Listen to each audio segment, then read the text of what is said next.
bahagia A, B, C dan seterusnya. Tapi juga ada orang yang bahagia, tapi bahagia dalam Tuhan. Berbeda, orang yang bahagia dalam Tuhan, Alkitab mencatat dia seperti gelombang yang ada di lautan, tidak pernah berhenti bergelombang. Dia seperti air yang mengalir yang tidak pernah berhenti. Itu orang-orang yang berbahagia di dalam Tuhan. Nah, kita bicara tentang bahagia, maka timbul pertanyaan, bagaimana supaya saya bisa bahagia? Ini merupakan pertanyaan yang membutuhkan jawaban. Bagaimana supaya saya bisa berbahagia? Kita akan lihat hal yang pertama di sini adalah bagaimana kita bisa berbahagia. Maka hal yang pertama, memegang perintah-perintah Tuhan. Memegang perintah-perintah Tuhan. Kata memegang itu tidak terlepas. Kata memegang dia tidak terlepas, pegang terus. Dalam Yesaya pasal 48 ayat yang ke-48 di situ, sekiranya engkau memperhatikan perintahku, maka damai sejahteramu akan seperti sungai yang tidak pernah kering. Dan kebahagiaanmu akan terus berlimpah seperti gelombang laut yang tidak pernah berhenti. Poin yang pertama yang kita lihat di sini, saudara kekasih dalam Tuhan, sekiranya engkau memegang perintahku, maka damai sejahteramu akan seperti sungai yang tidak pernah kering. Pegang perintah Tuhan, pegang firman Tuhan, lalu kemudian melakukan firman Tuhan, maka damai sejahteramu. Ya akan seperti apa? Dia akan seperti gelombang yang di laut yang tidak pernah berhenti bergelombang. Dia seperti air sungai yang mengalir tidak pernah berhenti.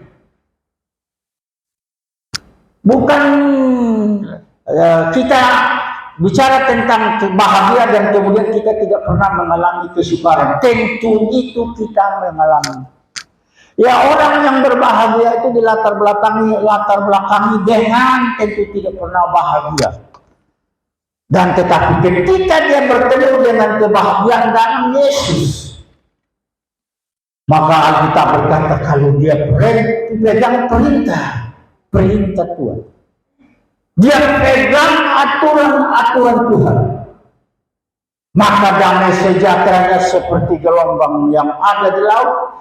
Damai sejahteranya seperti air sungai yang sedang mengalir dalam kehidupannya. Pemazmur berkata bahwa ia menemukan jalan menuju kebahagiaan. Jalan kebahagiaan, karena itu dia tahu bahwa di dalam jalan kebahagiaan itu ada hubungan antara satu dengan yang lain, hubungan antara satu dengan Tuhan. Hubungan horizontal dan hubungan vertikal dengan hubungan horizontal. Tentunya kita akan mengalami satu hubungan dengan yang lain, dan tentu dalam pertemuan hubungan kita itu tidak selamanya kita menemukan kebahagiaan.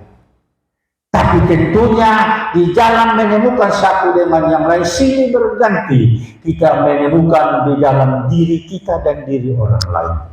Tetapi justru dari situlah kita belajar untuk bagaimana supaya kita bisa mempertahankan kebahagiaan Kristus yang ada di dalam hidup kita, sehingga kita bisa menjalani kehidupan dengan baik.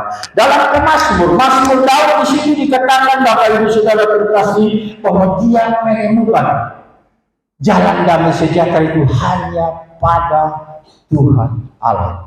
Damai sejahtera yang ditemukan itu hanya pada Tuhan Allah. Dalam Filipi pasal 4 di situ ayat yang keempat juga sama halnya. Di situ dijelaskan, coba Filipi pasal 4 ayat 4.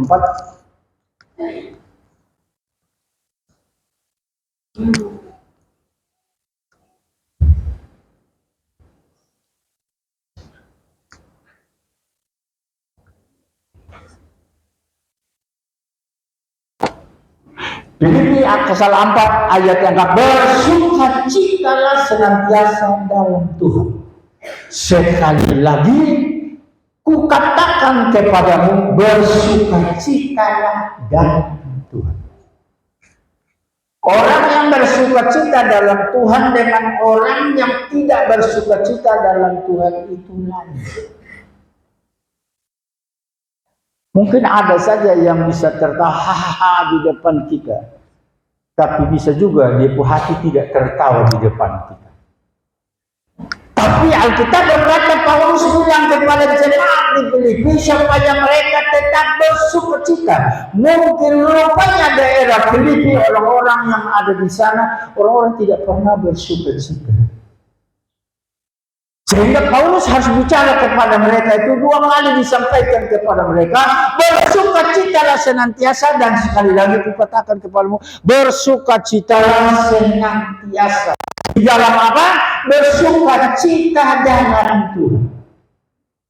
Orang kalau bersukacita dalam Tuhan, dia pun hati ini rileks, dia pun hati ini terbuka. Kalau orang-orang yang bersukacita, orang-orang selalu bisa lihat, itu dari Tuhan bisa terpancar dari hati ke wajah, dan kemudian orang bersukacita dari Tuhan.